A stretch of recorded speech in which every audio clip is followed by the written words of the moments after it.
Salut! Alors, bienvenue sur l'épisode de cette semaine où on va parler des pires erreurs à ne pas faire en termes de feel good. Parce que le feel good, c'est supposé être un moment de bien-être. Et si on met certains éléments, ça peut devenir un moment de stress et de comparaison. On peut vraiment tomber dans des énergies qui sont très peu positives et qui n'ont rien à voir avec le feel good. Alors, si tu plaides coupable à une d'entre elles, respire, c'est pas grave. Maintenant, tu sais et tu peux faire mieux.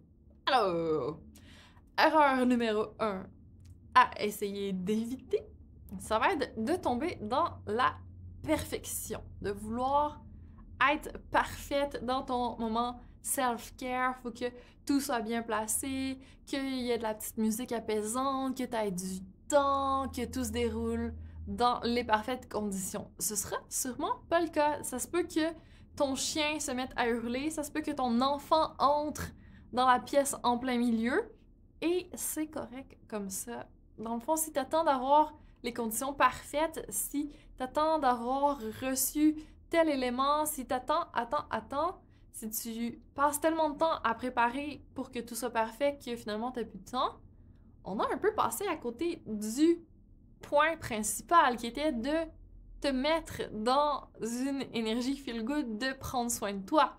Puis là, t'as pris soin des apparences, t'as pris soin de ton besoin de perfection, mais t'as pas pris soin de toi en tant qu'être humain. Donc c'est un peu dommage.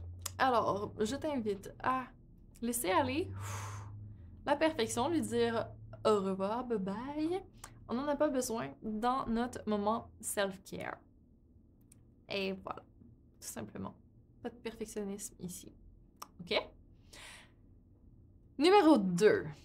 Deuxième erreur que tu as peut-être déjà commise et qui peuvent être éliminées dès maintenant. Je te donne la permission de sortir de la performance.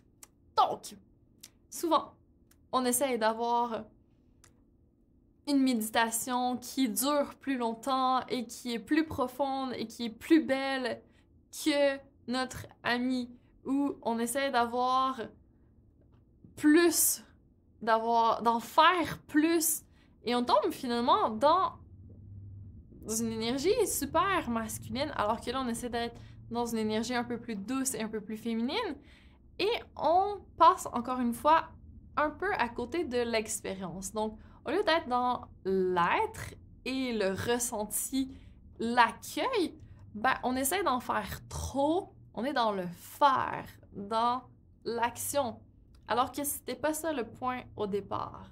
Et c'est vraiment difficile, justement, de sortir de tout ça, puis de juste revenir au calme, au lâcher-prise, à la présence, être dans le moment présent.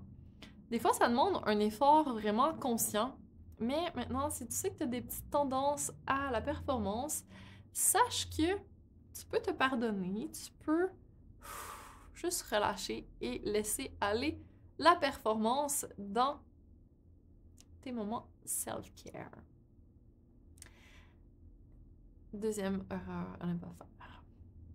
On arrive à une troisième erreur que peut-être que tu as déjà mis dans ton self-care, c'est de vouloir, encore une fois, quelque chose de précis, d'être dans l'attente, de mettre la barre très très haute. Et là après, tu peux juste être déçu presque parce que tu as mis tellement d'attente, tellement de...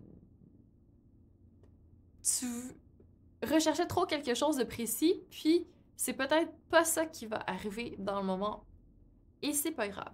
Parce qu'en fait, si tu voulais ressortir de ta méditation complètement zénifiée et que finalement, ben, t'as eu plein de choses qui ont tourné dans ta tête, puis qu'à la fin de ta méditation, ben, t'as pas atteint cet état que tu voulais en particulier, peut-être que c'est pas grave, peut-être que t'as eu des idées pendant ta méditation, peut-être qu'il t'est arrivé autre chose de bien que t'avais pas prévu, mais si tu laisses pas l'espace, si t'as pas l'ouverture d'esprit de regarder pour ça, tu passes à côté. Donc, en mettant une barre trop élevée que tu n'atteindras pas, que tu vas être déçu, ben finalement, t'as pas de plaisir, tu retires pas des bienfaits, tu ressens de la déception.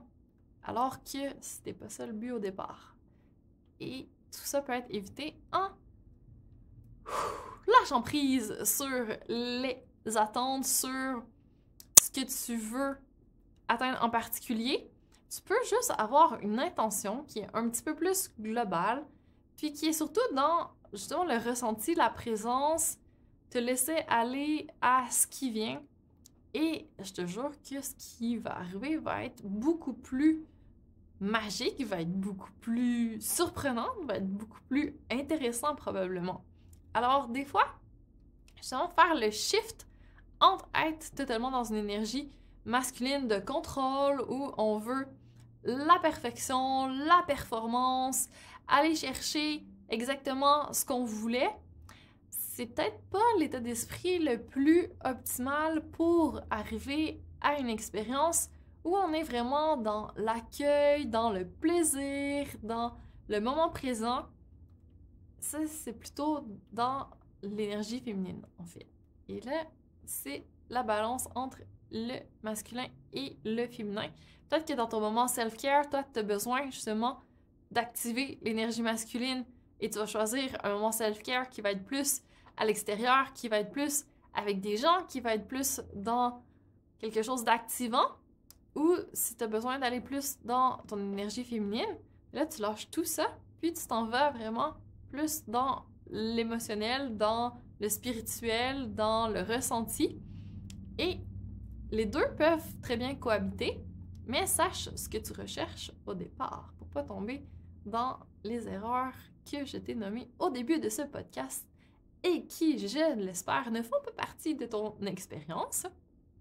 Puis si jamais c'était le cas, mais maintenant tu sais pourquoi et tu sais comment l'éviter à l'avenir.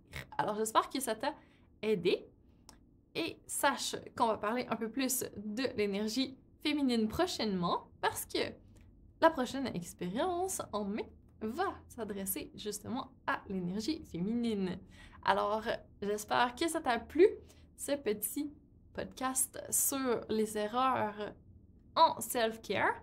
Si tu as des erreurs à nous partager, n'hésite pas, ça va faire plaisir. Si tu as des questions aussi, je vais répondre avec grand plaisir. Pour l'instant, je te dis merci d'avoir été avec moi et à très bientôt.